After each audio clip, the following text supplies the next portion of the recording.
Good morning now, I guess. I'm Lydia Schelling. I'm from San Antonio. I'm against the bill, and I'm representing myself. That's all, right?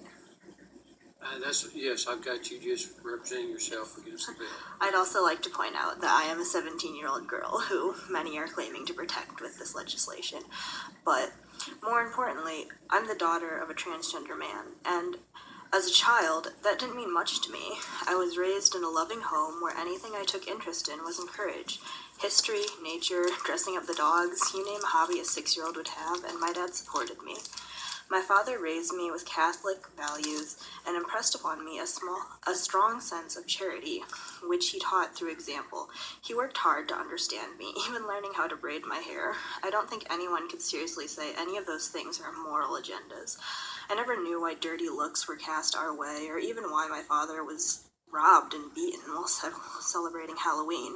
It wasn't until a few years ago that I realized the true weight of having a trans parent. There was no emotional scarring or desecration of family values passed down to me, only a creeping fear I'd lose my only parent because someone empowered by government-supported discrimination. I soon learned in many states my father could be killed simply because he was trans, and it wouldn't be considered a hate crime. I learned of the staggering numbers of people like him who have been killed for simply daring to exist in the wrong place.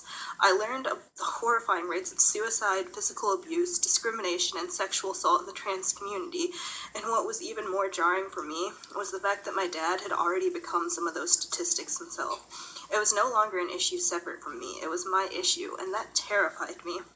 Without non-discrimination protections, discrimination will happen, and it will happen to my father or people just like him. I do not want to fear for the life of my father. To me, the discussion ends there. Local non-discrimination protections are necessary. You've seen the facts, I'm sure. How can you protect people by taking away their protections? A vote for this bill sends a clear message that you are okay with discrimination and you do not care about people like my father and I. This isn't just a numbers game.